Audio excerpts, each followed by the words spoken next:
This is going to be a fairly slow episode for you viewers, I believe, because the game that I'm choosing today is The Hunter.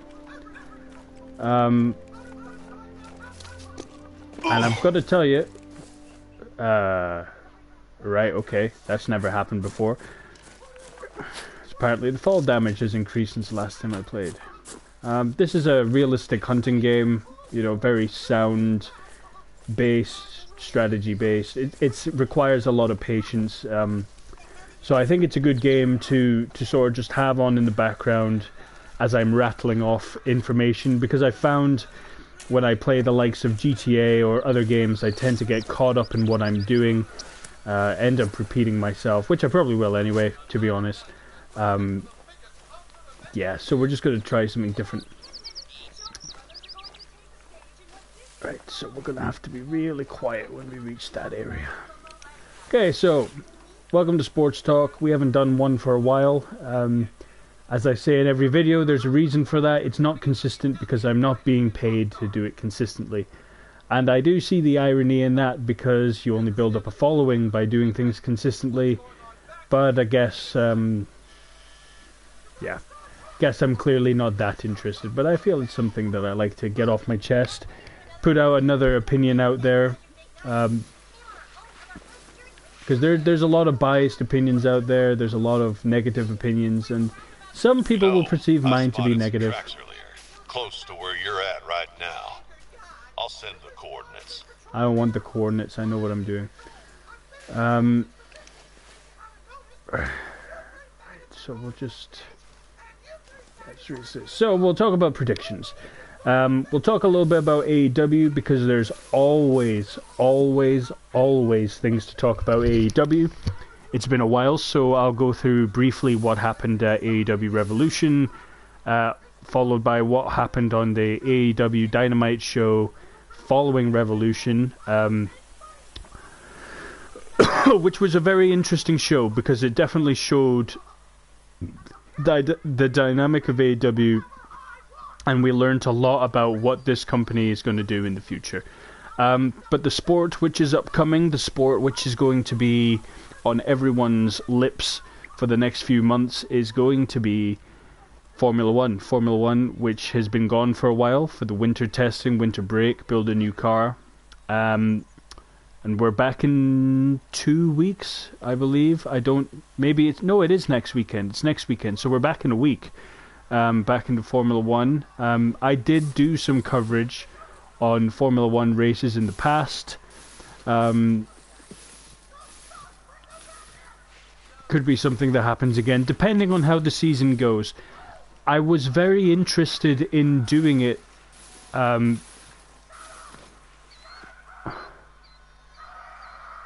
was very interested doing it because if the season's nice and open in Formula One, you know, and you've got a couple of different cars, a couple of different drivers fighting for the wins, it's very exciting. It's the most exciting sport in the world. But the last few years, because it's been so heavily dominated by Formula One, and this is coming off the back over Red Bull dominating Formula One for so many years, you know, Formula One is building that image of it's more about the car rather than the driver. And even though that's not the case, you know, the casual fan does start to lose interest.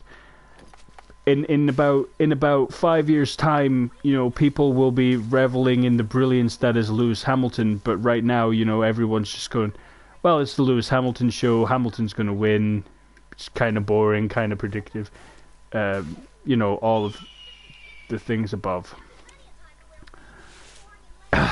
So, hopefully, if the season is a bit closer, I can justify myself doing more.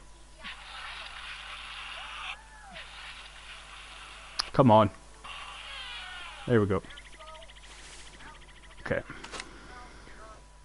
Is that my better scope? Can't tell if that's my best scope or not. I think that might be my best scope. Okay, so I'm just going to chill out in this bush. Going to wait for some animals to show up. If we don't, we'll move spots soon, but this is generally how the game works. Like I said, lots of patience. So, Formula 1. What's new with this season? Well, lots of things. We'll go through kind of the more aesthetic changes first before we go into technical stuff. And I won't get too deep into it because I'm not a genius when it comes to Formula 1 cars. I haven't trained to learn the specifics, but I do know, the significance of basic factors, your aerodynamics, your power unit, general rules. So, coming into this season, there is only one team change, and I don't mean that by driver, I mean team change, full team, and that's the development Red Bull team Toro Rosso, now going under the name Alpha Tauri. I've been told it's not Tori, it's not Tori or Torai, it's Tauri, as in Taurus, I believe. So that's going to get confusing, with Alfa Romeo, because now we've got two teams which the commentary team are inevitably going to end up calling Alpha. So that'll be fun, having four alphas, technically, on the grid. Just two spelt with PH and two spelt with an F. That's the only real change there is to the grid. Quite a few colour changes in a few of the teams, which we'll go through next. But yeah, the main change that I'm just going to start off with is the fact that Toro Rosso is gone. We've now got Alpha Tauri. They are still the Toro Rosso team. If you follow me, they've just rebranded. So their driver lineup will remain Daniel Kvyat and Pierre Gasly.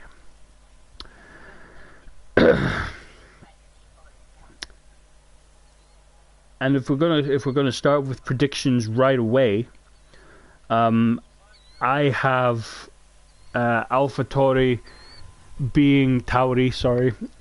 being contenders to finishing last in the rankings. I think I'll cover the rankings a bit later for that prediction, but I think they are very much going to be a development team, if you know what I mean. It's going to become very apparent that they are the backup Red Bull team, because I really think there is that many teams that have stepped up. I do believe there is that many teams that have stepped up. I'm just going to write out this list of the teams, just so I remember my place when I'm discussing the predictions. 1, 2, 3, 4, 5, 6, 7, 8, 9. I'm missing one. Yeah, okay. Yeah. So, AlphaTauri, new colors, same drivers. Next team we'll go to is Alfa Romeo. Same colors, same team. It will be Giovinazzi and Kimi Räikkönen. It's only going to be... They're going to get the maximum out of that car. Giovinazzi in the Alfa is very much like Gasly was in the Red Bull. This is sort of like minimum expectation sort of deal, if you know what I mean. Like he will pleasantly surprise you from time to time. But the fact is that it only happens from time to time. Whereas Kimi Räikkönen, former world champion, he's the Iceman. He gets 100% out of his car almost all the time. He is without question, in my mind, still one of the most consistent drivers in the sport. Come fight me. I think Kimi is brilliant. And he'll always be brilliant. So I think Alfa Romeo will have a lifeline because they have Kimi Räikkönen.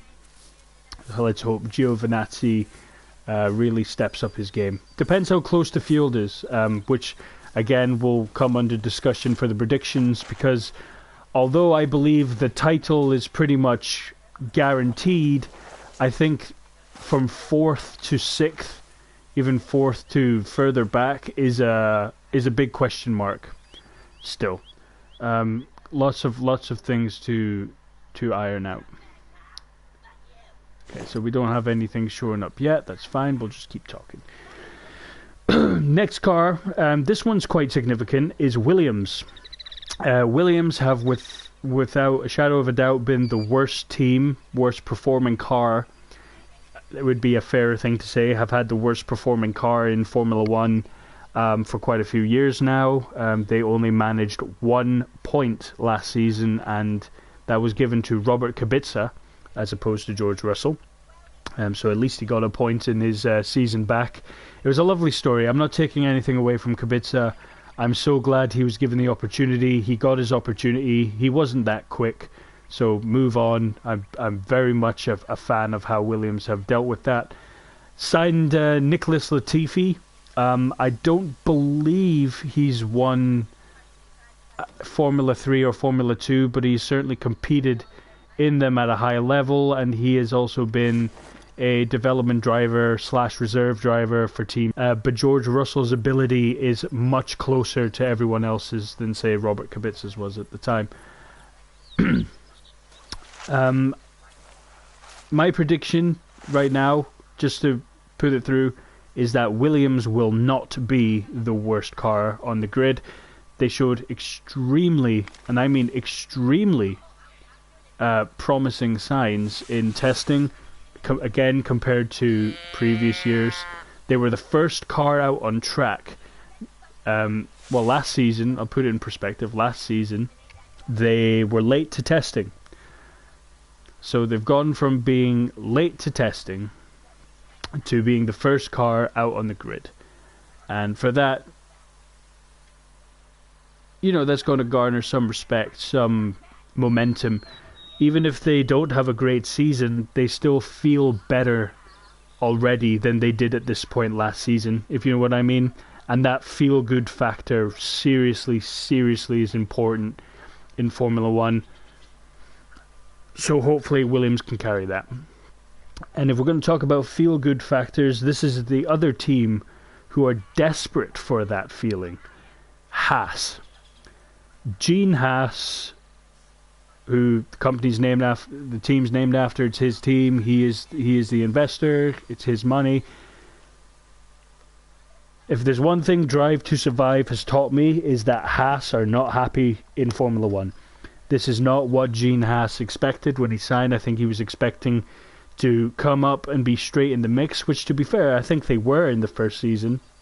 But they've gotten worse, I would say, quite confidently. They've gotten worse over the last few years. You watch Drive to Survive, it's not a harmonious team. There was obviously that whole big debacle with Rich Energy, with Haas, their main lead sponsor, I guess, in a way. Pulling out after a short amount of time. Rumors that it was due to financial promises not being kept by Rich Energy, which to me is more believable, because sponsors don't just pull out in the middle of a season. Sponsors pull out at the end of the year, so that the next year's car, they have to find a new sponsor. I watched it with McLaren. I heard about all the issues with advertising that McLaren had, because obviously McLaren is such a big team in Formula One, and then they got so slow, so all those sponsors just went away. But it didn't happen mid-season, so there is a little bit of a question mark over Rich Energy and Haas, and if what happened was completely ethical. There was a big beardy boy, a big beard, a rep from Rich Energy, who seemed like a pretty cool dude at the start. And then you find out after 2 episodes, 3 episodes, that this guy mirrored the views of Rich Energy, in which delusional. Didn't know what they were walking into, acted hastily, and ultimately, I think, fired a couple of bullets into Haas before the season really got properly going. I mean, the season, it was going, but you know what I mean, right? Haas, they do that thing where they do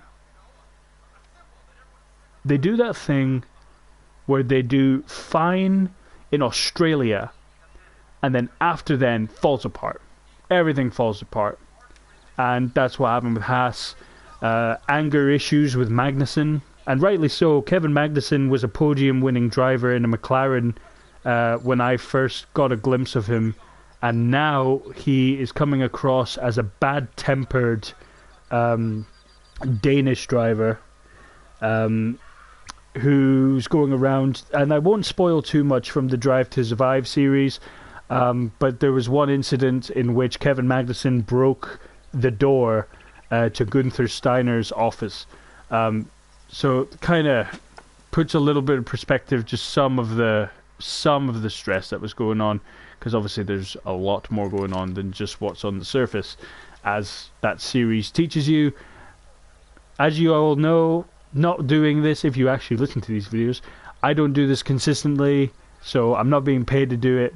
No one's telling me for you to go watch Drive to Survive. I'm saying if you're a Formula 1 fan and you've got Netflix, seriously, Drive to Survive makes you excited for the Formula 1 season.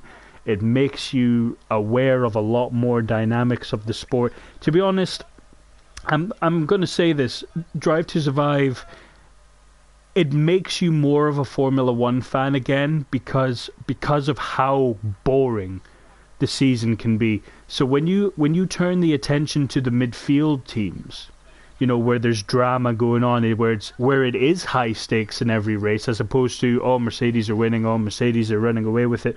You know, the battle between 4th and 7th is absolutely crucial to teams like McLaren, Haas, and Renault, and all of the above. You know, so Drive to Survive really adds a bit more, reminds you a bit more of the passion that goes on in the sport, which is very important because, as I've said before whilst talking about wrestling and football, I believe because of the way society is turning out, a lot of these things are having the passion ripped from them. It's becoming, sport is now a business. You know what I mean? It's like athletes by no means come first anymore. Maybe they do in Formula 1. I would say that's a big if.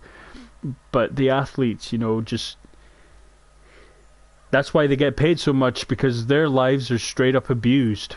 And I'm not saying that they deserve every penny they get, because don't get me wrong, some of the money is ludicrous. But if you're in Formula 1, I think, you know, that money is fairly decent compensation for putting your neck out on the line in every race, and then to have people in the media, you know, basically question your ability, question your speed, and just really hack you off. I would want to be paid a lot of money to have to deal with that. Anyway, kind of going off on a tangent there. Did that stem completely from?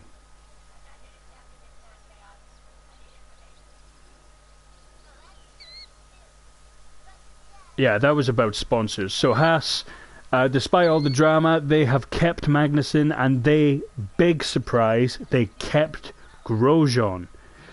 I think Grosjean's a good driver. I watched him get the podiums in the Lotus next to Kimi Räikkönen, but this isn't the same Grosjean. This is a scared Grosjean.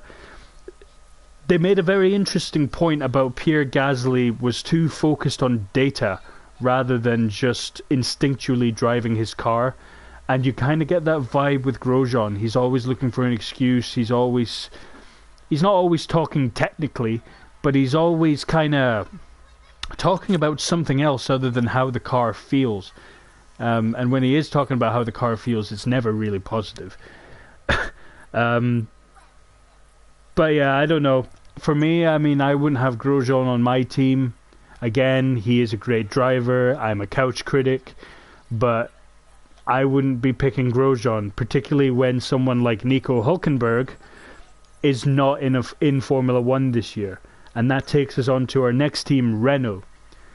And I have to say, I'm disgusted with how Renault do business with their drivers.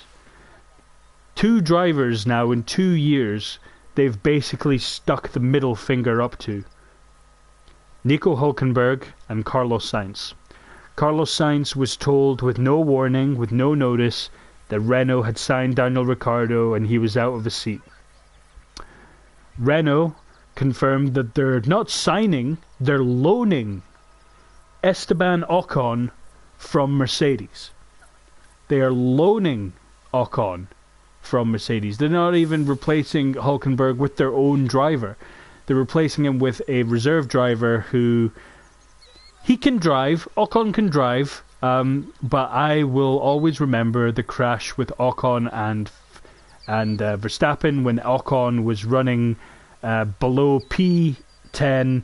He won, flagged again. So no one really knows why Ocon went for that, because it was so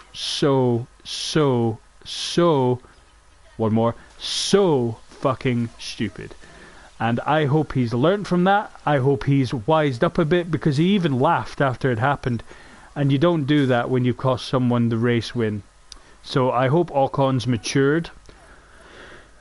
I hope he takes risks, but calculated, worthwhile risks. Not stupid things like what happened in that race. I believe it was Brazil. I could be wrong about that. But yeah, I'm sorry, Ocon, but that was one of the most dumb things I think I've ever seen in Formula One. Particularly with how the current regulations and all that work. So yeah, just a bit of a strange one, you know, bit of a real fucking strange one. Right. Well, we're not finding anything here, so we might just have to go and change spot. Yeah, fuck it, we'll go there. No, I don't want to place a waypoint, I want to fast travel. So yeah. Renault. This time stuck their middle finger up to Hülkenberg to sign this loanee Frenchman, Ocon. And obviously have kept Daniel Ricciardo because he is signed. I'm not sure how long Daniel Ricciardo has signed for.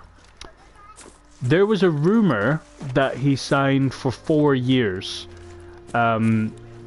Which, if that was true, would take him through the first 2 seasons of the new regulations that start in 2021. It's kind of hard to believe that's next season. But he would do that first season and the second season, which to me seems likely. But the other rumor going around right now is that he actually only signed a 2-year deal, based on the fact that the regulations were changing, so he could be in a position to see who's doing well with the new regulations and then make a decision. I mean, right now, you would want your contract to be ending this year, in my opinion. Because Mercedes, they're not going to end up being at the bottom of the pile. That's not what I'm saying. But Mercedes, there's a good chance they won't be the top team anymore as of 2021, because Mercedes have been the masters of this regulation. That's not to say they won't be a previous. Look at Red Bull. People probably thought Vettel was just going to keep on winning, but no, then Mercedes kept on winning. Before Vettel, you know, it could have been anyone's. That's what everyone's hoping for. We hope we get back to the situation where it could be anyone. But yeah, we'll have to see. Renault will be one of those teams. That's what Daniel Ricciardo reckons Renault will be able to give him. He strongly believes that Renault will be able to give him a car good enough, capable for contending. Oh shit. First time we've heard something.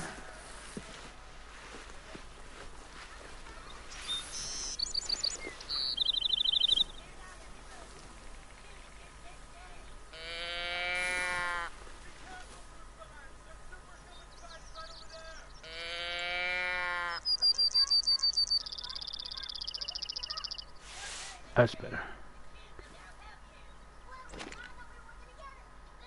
Okay. So, Ricciardo and Ocon, good pairing. And that's us now gone through half the grid. I'm just going to Actually, you know what? I'm just going to go through the top 3 teams very quickly. There's no change with Mercedes. It'll be Hamilton and Bottas. No change at Ferrari. It'll be Leclerc and Vettel. No change at Red Bull. It'll be Verstappen and Albon. And no changes lineup-wise for McLaren and Racing Point. But what is interesting to talk about, because I'll still go through all the teams individually, is pace. Mercedes, without question, still the fastest car. They were the fastest car in testing, and usually they're not. So if a dominant Mercedes car, doesn't dominate testing, then a Mercedes that dominates testing is a bit of a worry for everyone. You know what I mean? It's usually Ferrari that were the kings of pre-season testing, but nope, now it's Mercedes, and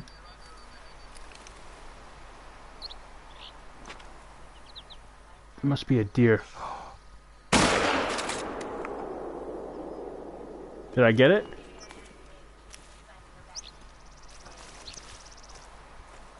I've like scared every animal in the area away if I've missed it.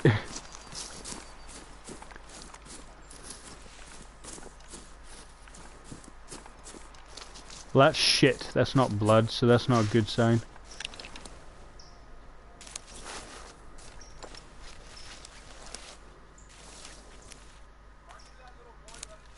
I think I missed. I'm not seeing blood.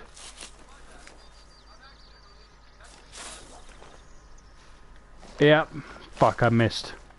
Damn it. Oh well. Well, first animal of the day and I missed it, so that's what I get for talking about sports whilst playing a hunting game. So there's not really... So apart from Mercedes dominating testing when they usually don't, there's only really one point of interest that people are talking about. And that's the Racing Point. The Racing Point, apart from being pink, is last year's Mercedes. And they already use Mercedes power units, if I'm not mistaken. So this is basically a Mercedes. It is spec for spec. I swear to God, the 2019 Mercedes. If you line them both up, look up pictures right now of last year's Mercedes car and this year's Racing Point. It's identical. It's absolutely identical. And I was led to believe that stuff like that wasn't allowed. But apparently it is. And yeah, so I think through their... I don't know how they've done it, like I said, but either way, Racing Point have a fast car. And that was clear in testing. From day one to the last day of testing, Racing Point were one of the fastest teams on the grid.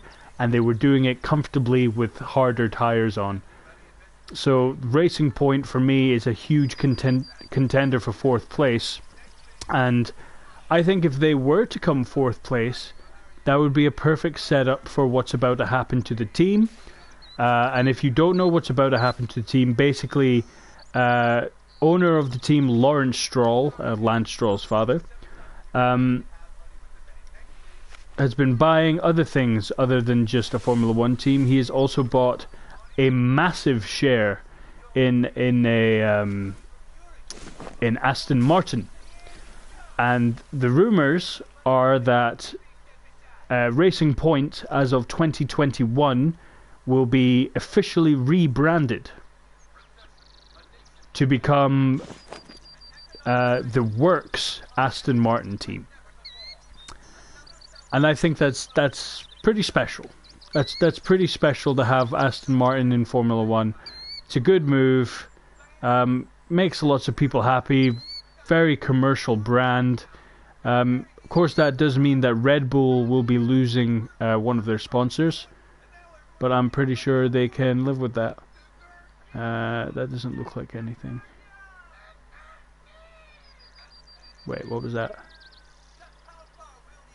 that thing. Not sure what else to do to get these creatures' attention. I do have other calls. I maybe should have rethought about that one, because that's the one you use for attracting predators.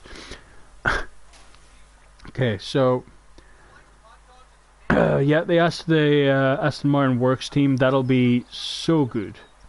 It'll be so good. With them back in the sport, it'll add an extra element. It's another rich team, and rich teams can do big things in Formula One. So, alright, let's get straight into predictions then. We'll make this nice and quick. Predictions for the title. It's going to be a win for Lewis Hamilton, because the Mercedes is untouchable, and I just don't think Valtteri has the consistency to beat Lewis. I don't think anyone has the consistency to beat Lewis. Even if Max was in the Mercedes, I think Max would still give up a title to Lewis. So I think it's probably going to be his last one. But I think Lewis is definitely going to get that 7th world title. Will he get an 8th? I doubt it. And yeah, I just sorry fans, I just think Lewis is untouchable. It's not because I'm British and he's British. Believe me, if I genuinely believed it, I would be telling you that Max Verstappen is going to win the title, and I would have told you Max Verstappen was going to win the title last year as well, because I genuinely believe Verstappen is the best driver out there. It's just Lewis is the best leader. He is the most dominant driver.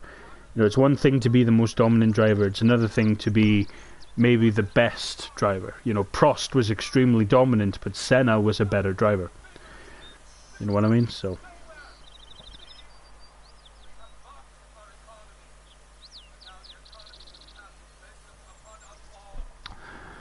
let's do this then. Let's do this. Let's get into the numbers. So I believe, and this is going to be very harsh, but this is also based on other factors, which I'll explain. So who do I think is going to come plumb last? This is going to be extremely tough. Because previous seasons I've just said Williams and I was right. But this year I really don't know, because you've got Haas who want to try and prove a point. You've got AlphaTauri with Gasly and Kvyat. The car would have to be pretty exceptionally bad in order for them to come last. You've got Williams. Maybe they still are the slowest out there. They'll just be a bit more competitive than previous years. And then you've got Alfa Romeo, who, like I've said, Kimi Räikkönen, you know, kind of like the lifeline of that team, because I believe that the weakest driver in the Formula One grid is Giovinazzi.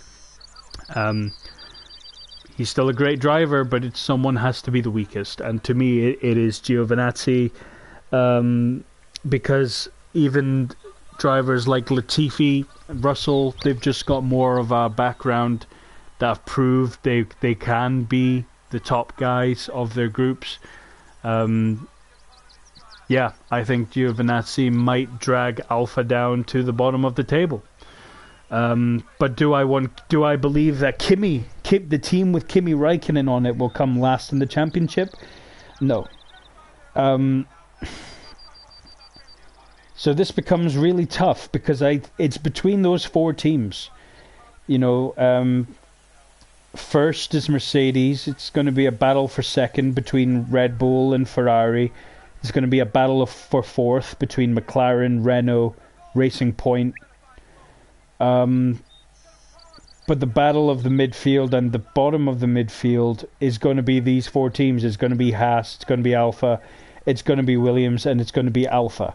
Yeah, you see how annoying that is already? I might just call them Tauri. It's difficult for me to pick a team to come last. I will say that. So what we'll do is we'll do the process of elimination. So my predictions: first, Mercedes, with Albon hopefully more consistent than Gasly in the Red Bull. I'm going with Red Bull second and Ferrari third.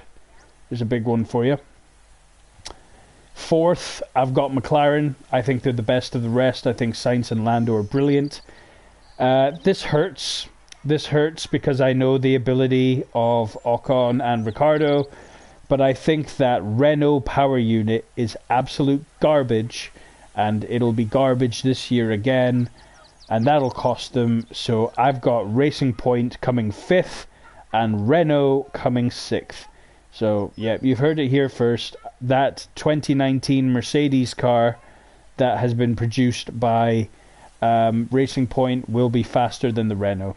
That's a bold prediction, I know, but like I said, what maybe will help the Aston Martin team into fruition is not only is this team that they've got, at Racing Point very consistent, as they were with Racing Point, as they were as Force India, but that's a great foundation to then build for Aston Martin, and the better they do this year, then the more foundational work they could have for next year. More points means more money, so the more money that you've got without needing to throw more money at it, then, well, that's just called being a self-sufficient team, which is always a positive no matter where you are. So yeah, McLaren fourth, Racing Point fifth, Renault sixth. You've heard it here first. Renault are coming sixth. But from 7th to 10th, I'm really struggling here, guys. I'm really struggling to make a prediction because it's so close. It is so ridiculously close that, yeah, I'm struggling to come up with anything. And I don't like that. I don't like feeling like I don't know. But at the same time I do, because that's a good thing. Because it makes the season a little bit more unpredictable. It's just a shame that we're talking about the back of the grid and not the front of the grid, Deciding who's going to win the championship is way easier than figuring out who the worst teams are going to be. It kind of sucks, but that's the way it is. We're down to AlphaTauri, Williams, Alfa Romeo, and Haas. One of these teams are coming last. Right? It's not going to be a matter of it's going to be none of them. It's not going to be Renault. It's not going to be Racing Point. It's not going to be McLaren. It's going to be Haas, AlphaTauri, Williams, and Alfa Romeo. And the only team that can really afford to come plumb last is AlphaTauri. But then I don't think they will, because Gasly and Kvyat are too good for that. They're better than Grosjean and Giovinazzi, a Haas driver and a Alfa Romeo driver. And as I said, with Red Bull in the fight with Ferrari, it was Gasly that held Red Bull back from that second place. So one of those drivers could hold their team back to the back of the standings. So when I say it like that, bottom of the table has got to be Alfa Romeo or Haas. That's also how much improvement I think Williams have made. And it's also how highly I rate George Russell as a driver. I think George Russell, like Max Verstappen, is a future world champion. Different reasons, different drivers, but by God, they're brilliant. Both of them. George Russell, if he's in the midfield battle, you are going to see what that guy's all about. And hopefully this is a big statement to the future for his career, because he's a bright career, bright future, and I only hope for it to get started in the right way for him. Certainly this year, because it definitely didn't go the way he wanted. last year in that it wasn't even a race car, it was a car, it wasn't racing, it was just there. So hopefully, I've got the faith, I have the faith, but I also don't think Kimi Räikkönen will be in the team that finishes last. So, ladies and gentlemen, be prepared to hate me, but I believe that Haas will come plumb last. And either Gene Haas will either stay around because of the new regulations for next season, or this is the straw that breaks the camel's back and Haas's very short run in Formula One comes to an end. And I think that would be a real shame considering they haven't changed drivers. This kind of goes back into my Grosjean point. If they really think that they don't have that much longer in Formula One, then why keep the same drivers? Why not change it up? You know, tell yourself that it's the car and not the drivers, because if you keep getting bad results and everyone's convinced that the car's better, then everyone just puts the blame on the drivers. But then you could also argue it must be the drivers, particularly when it's your career, your job that's being fucked around with by these results. You know, Magnussen's got an anger issue. He used to be a podium winner. Now he's far from that. Grosjean, same thing. Podium winner, really good driver. He is now timid and scared and weak and frail when he drives. Grosjean, you're worried about going near Grosjean, not because, you know, he's quick, but because you're worried he's going to hit you. Not in the way of a Pastor Maldonado, but in the way of this guy has a track record now of being careless or just not being in control of his car. And that's enough of a warning for me to not want him on your team. But yeah. So this will reawaken Gene Haas at long last, and he'll realize that he doesn't have to hold back. He doesn't have to do it the same way as everyone else. People have replaced drivers mid-season and it's worked for them. Red Bull actively do it. Yes, it's within their own system, but they still do it. The principle is still there. The legalities are still there. So Haas, this will be their make or break season, and I think they're going to break. I think Haas are going to come plumb last, and that'll be that. I'm also going to go with 7th for the AlphaTauri. I'm going to go with okay, they're going to make gains, but I don't think they'll make or do I? Who do I put 8th and 9th? I really want to put Williams 8th, but I have a feeling they're going to come 9th. Make some improvement. No, we'll go for a big improvement. Williams 8th, hoping for the improvement, and Alfa Romeo 9th, because I don't rate Giovinazzi, but I think Kimi Räikkönen is a better driver than Grosjean and Magnussen combined. So that's the final predictions. It was actually very tough. I didn't come into this planning who I was going to pick. But this is my predictions for the constructors. And that is that Haas will come 10th, Alfa Romeo will come 9th, Williams will come 8th, AlphaTauri, fuck off, will come 7th, Renault will shockingly come 6th, but I say shockingly, there is the rumours that they're not really focused on this car, they're just focused about the next gen, which is fair enough. Another reason why they're 6th. Racing Point 5th. If they really do have a bootleg Mercedes, it's going to have pace, but not the consistency that they have like Mercedes, because they are still not Mercedes. So 5th for them. McLaren 4th, because they're the best of the rest, in my opinion. So Carlos Sainz is the best driver in the Formula One grid that isn't signed with one of the top 3 teams, with the exception of maybe Daniel Ricciardo. Ferrari 3rd, Red Bull creeping ahead in 2nd, because I think Albon will be better. He will make up for Sebastian Vettel's lack of consistency. And the main battle will be between Leclerc and Verstappen. Between those two teams. Those are going to be the two guys that are really reining in the points at this point. And then, typically Mercedes first. I'm wanting Bottas to win the title because I know Mercedes are going to be quick. If they are going to be quick, then I just beg Bottas to win. Yes, I'm British. Yes, it would be awesome to have Lewis as a 7-time world champion. But do you know what would be more awesome? If someone different won the world title. And if they only won it once. Because, I think Bottas deserves it. I think Bottas is the next Finnish guy who's good enough to win. Raikkonen was good enough. Hakkinen was good enough. Bottas, I believe, is capable of those levels. So, we'll just see what happens.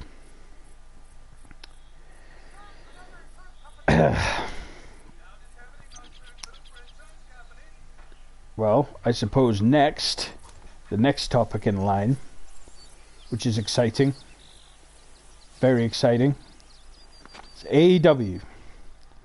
I've gone for a long-ass rant about, we went through some prediction for Formula 1.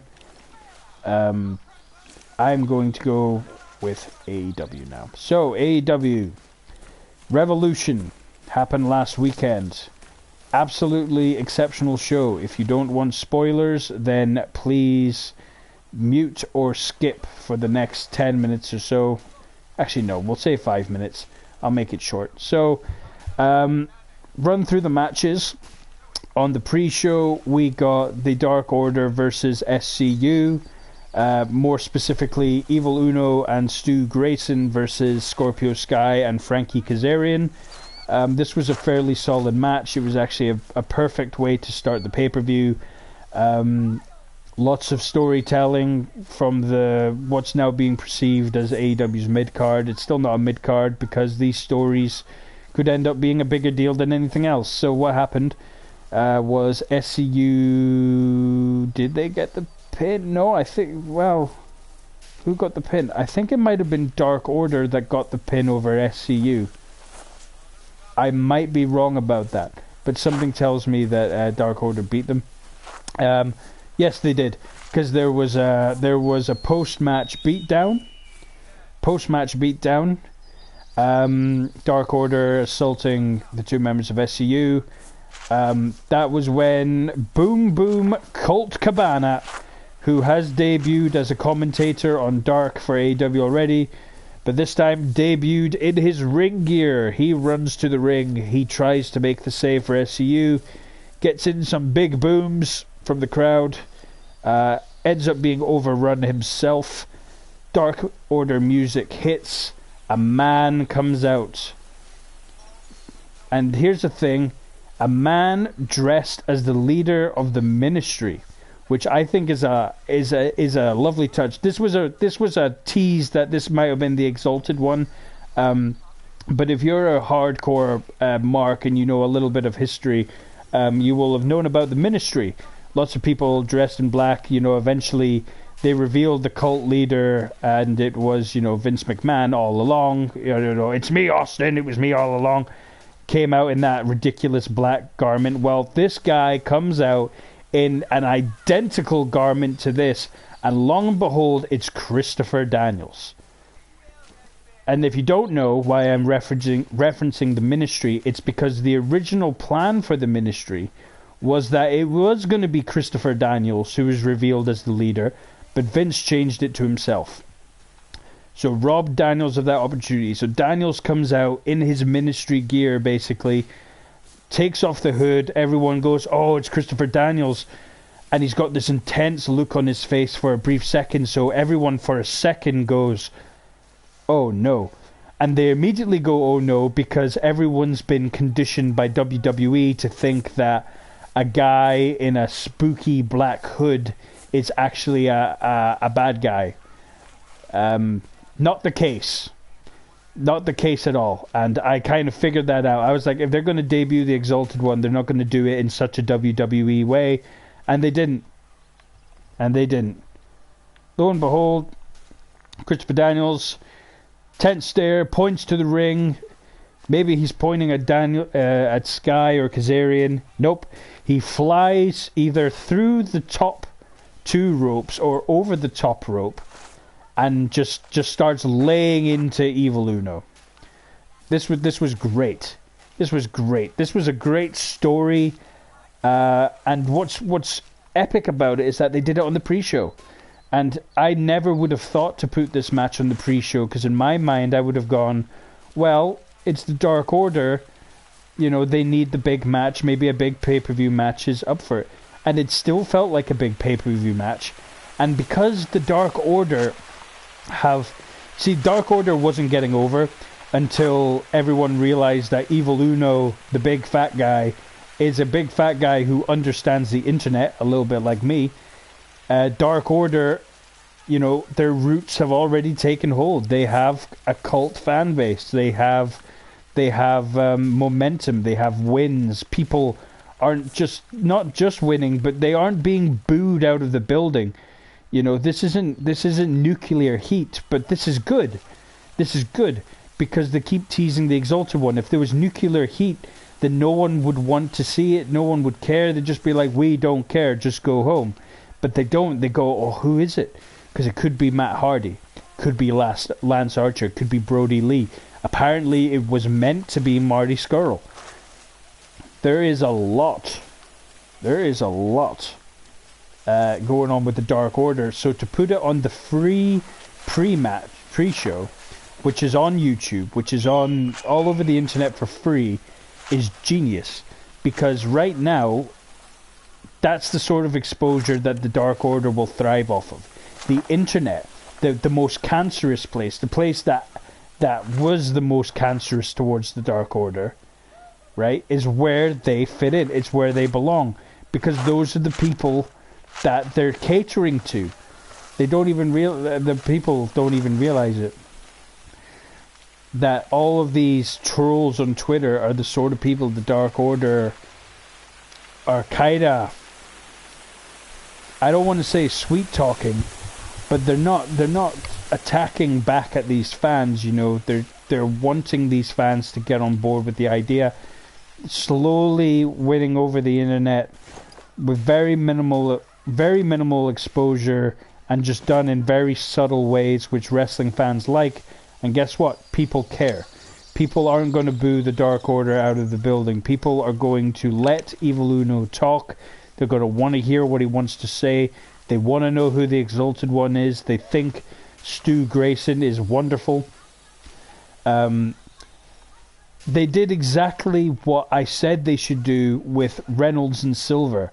And that's that Reynolds and Silver, no big secret that they were jobbers, didn't get a lot of offense in. They were one of the bottom teams in the company.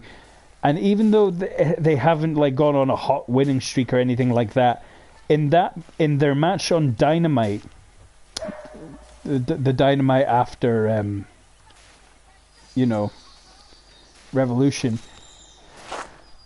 they got in a lot of offense, and it was good offense. So this is great. Dark Order, we need to see more of these acolytes, these people that the Dark Order try to make better, actually look better in the ring. It's one thing to say, oh, we're going to make you better, numbers, but you know, if they get in the ring and they still act like jobbers, then people aren't going to buy into the Dark Order. But if Reynolds and Silver go out there and they start to wrestle, which they can do, I've watched their indie stuff, Reynolds and Silver are actually very, very good. Well, yeah, this is how you do it. You give them some spots, and that's how you get over. So, yes, Christopher Daniels attacks them, scares off Dark Order. Dark Order eventually led to that match on Dynamite. Jake Hager versus Dustin Rhodes also happened at the show.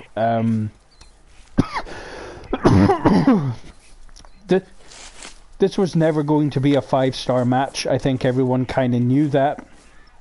But in my opinion, it was still better than any Jack Swagger versus Gold Dust match that we ever could have gotten.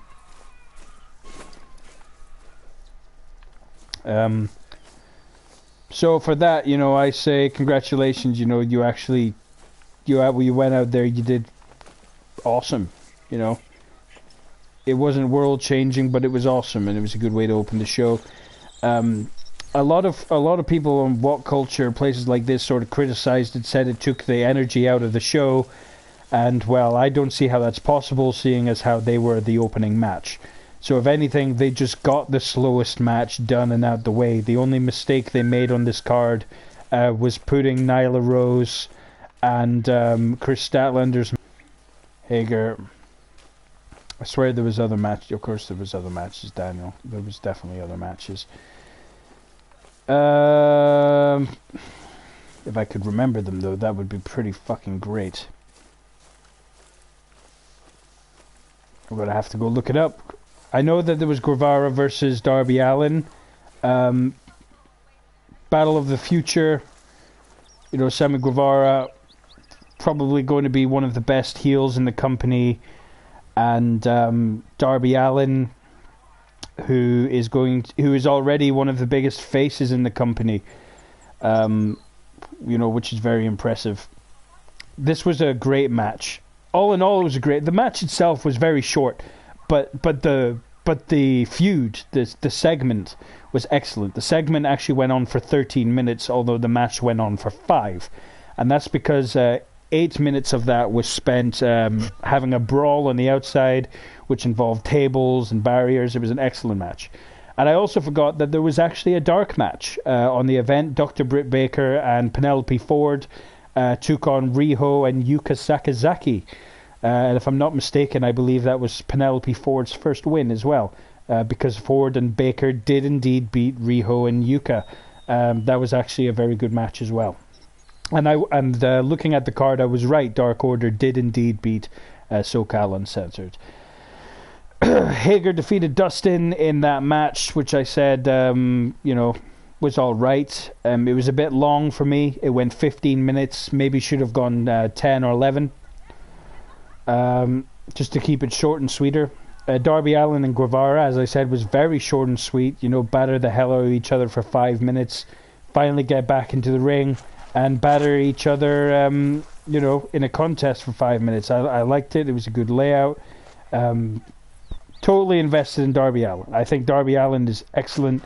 That's not to say I take away anything from Guevara. I think Guevara is absolutely superb as well.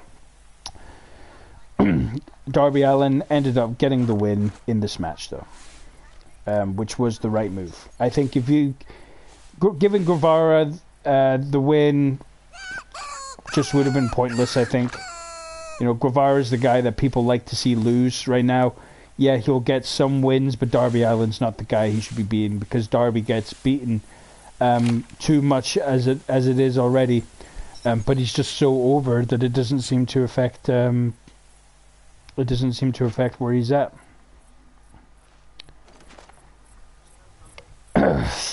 Next, we had the tag match, and honestly, I can't describe this match.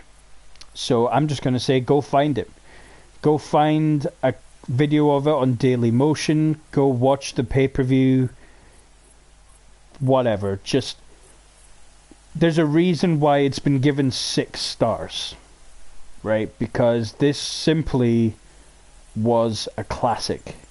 Instant classic. Storytelling, fluidity, the moves, just everything about this was utterly magical. It's the best tag match I've ever seen in my life. Nothing comes close. Nothing comes close. Emotional wise, the last time I think I was emotionally invested in a tag team match was probably when Cody and Goldust were trying to get their contracts back in WWE by pinning the Shield. As a match, that was about 2.5 stars, but as a story, it was 5. And this was a 5-star match with a 5-star story, and evidently it even superseded that, which I agree with. So 6 stars, which saw Kenny and Hangman retain, which I think might indeed be a good move, because the next tag team champions, in my opinion, need to be a heel. and it shouldn't have been the Bucks. The Bucks going heel by pinning Paige wouldn't have been a good move. We need to keep the Elite. We've already seen the crowd, right? We already see that when Hangman leaves the Elite, the fans are going to stick by Kenny. There's going to be fans that stick by Nick. By the Young Bucks. But out of everyone in the Elite, the Young Bucks are probably the first to go heel. I was going to say Hangman originally, but I think Hangman is so over that if he acts like a heel, he'll just be a babyface. And Omega, the fans are never going to boo Kenny until Kenny does something heinous, and that'll probably come with the rebirthing of the Cleaner. He was booed like MJF, about a year ago, and all of a sudden he's everything to these fans. He's everything to them. And that's because we got to see who Cody really was. We've seen the storytelling Cody in New Japan and Ring of Honor and NWA. We got to see the real Cody when AEW was beginning, when we saw him riling up the fans, because you've realized just what a fan he is as well, and that's a massive thing. So he'll go heel eventually. It'll suck, but right now he's one of the hottest baby faces. So if anyone's turning heel from the Elite, it's going to be the Young Bucks, but that isn't going to happen for some time. Following that epic match was Nyla Rose versus Chris Statlander. Two beefy gals going at it. Chris Statlander, very powerful. Nyla Rose, very agile for her size, very powerful as well. This was a great match. There was no way Chris was going to beat Nyla so soon after Nyla winning the title. So Nyla won. They did this epic spot where it wasn't the Beast Bomb that beat Chris, but it was a Beast Bomb from the top rope. And I think that's a very interesting way of sort of saying, well, if this match happens again, Chris has a chance. And I did like that. There was a very subtle little bit of detail there. And you'll notice that with Chris Statlander, there's a lot of little subtle things in her matches when you look past the whole alien thing. And to be honest, the alien thing's not a problem. What's a problem is when commentators try to explain it as if it needs explaining. It's like, well, not really. If she wants to give details on her character, she'll do it. And it will be way more natural, and people will take it more seriously and be more on board with it. It's like Broken Matt Hardy. You try to explain Broken Matt Hardy over commentary, people are just going to go, oh, well, what the fuck is that? You let Matt Hardy be Broken Matt Hardy. He's the hottest thing in wrestling. That's just the way it is. So I'd say just ease up on trying to explain Chris Statlander's roots as an alien, because it's unnecessary. Just let her do that herself. Right? Cover the basics, but there's no need to go into depth like how she came here, what she's doing on Earth. That's ridiculous. Let her deal with that, please. Don't just start making shit up, because you will turn people's interest off.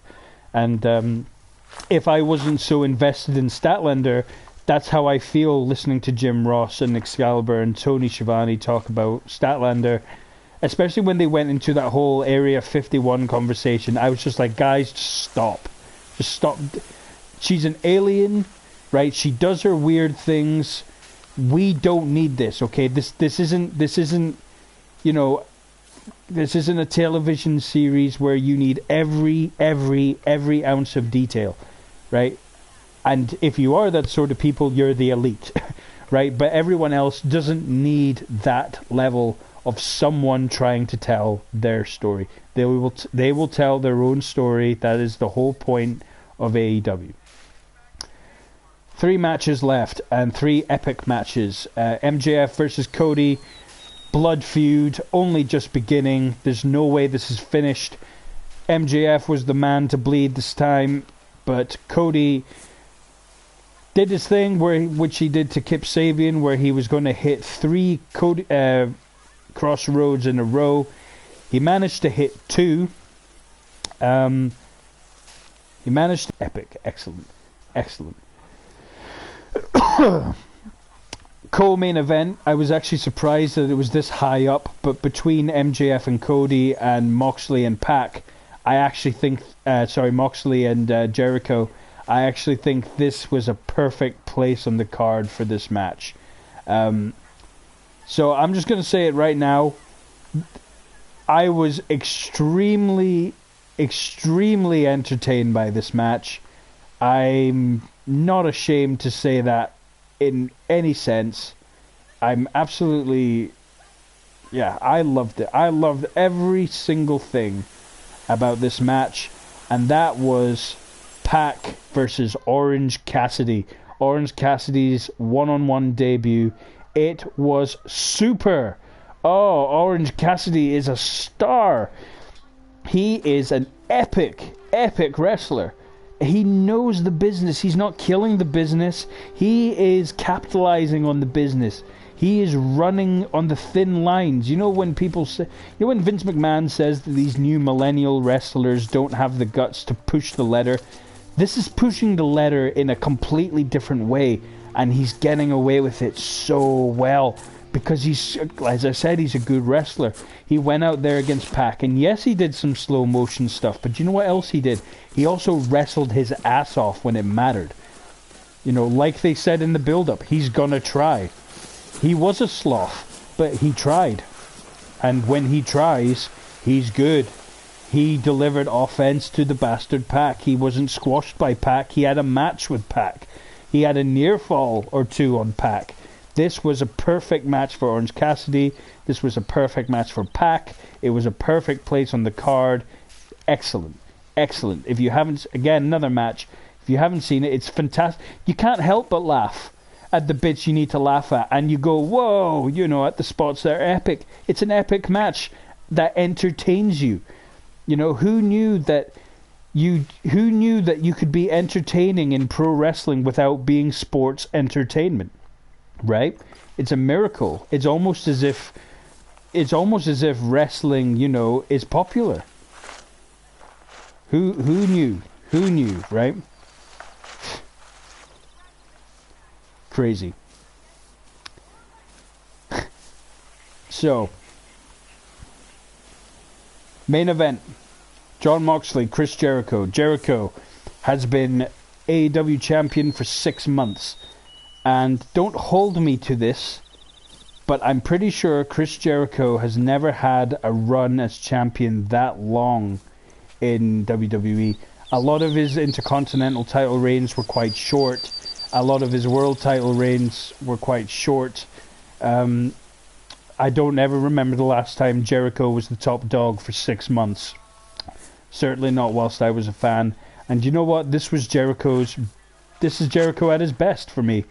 I've watched Jericho. He's been fiercely entertaining. I love Chris Jericho. Always loved Chris Jericho. Always. But this was his best work. What he's done since Dynamite started was so good. His story with Cody was so goddamn entertaining. His story with Moxley has so much depth, but still remained entertaining when it needed to be. In two rivalries, we've seen a silliness and a babyish side to Jericho, and we've also seen Chris Jericho, the man Chris Jericho. You know, all important, all good. Just happy all around.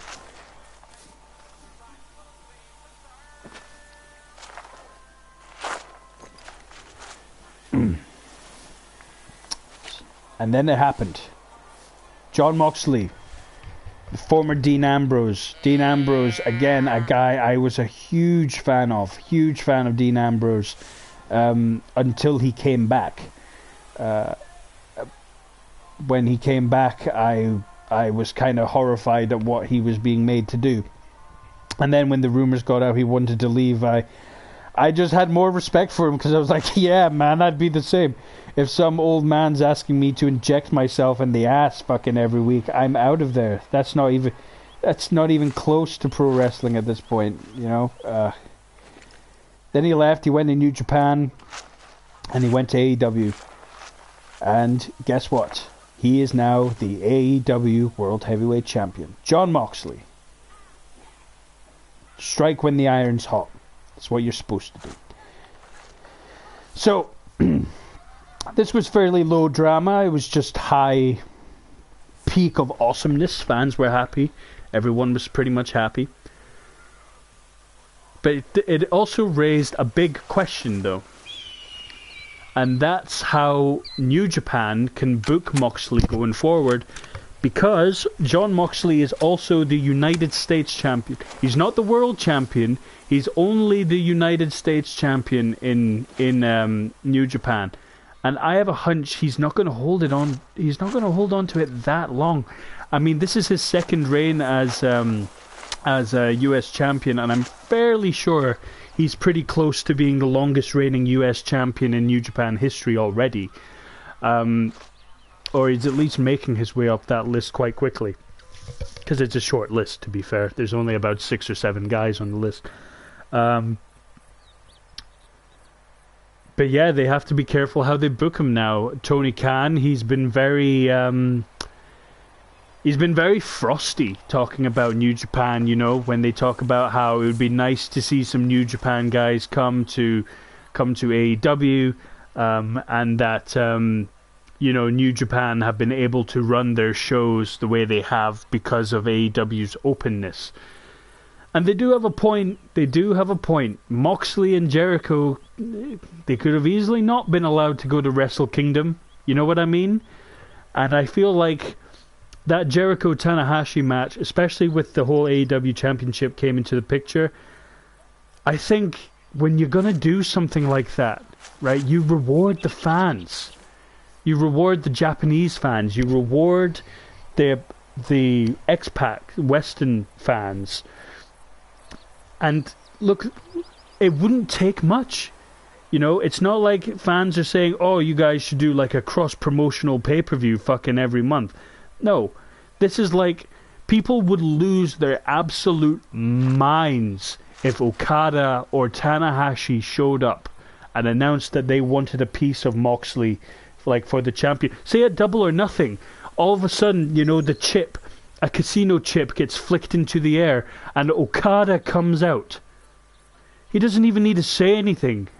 He just needs to look at the title, and then he could take one of those. Yeah, there you go, right? Okada comes out, he just stares down Moxley, looks at the title, flicks a poker chip on the ground, because obviously he's got that coin noise. He flicks a poker chip, leaves, Moxley picks up the coin, and it's a poker chip with Double or Nothing written on it. There you go. I've just booked you your Okada match without having to get him to try and talk English like WWE would have him do. I've kept his aura. I've kept his importance. He's getting a title match straight away, right? Good chance he's probably going to lose, but even if he didn't, this is how I would do it. I would have it as a draw, just so that there would be another huge major New Japan angle at the end. But the fact of the matter is, it wouldn't be that difficult, and yeah, you can understand Tony Khan sort of going, well, I'm glad that all of our favors are working out for New Japan. It would be nice to get one back. You know, that's the sort of vibe that I get from Tony Khan.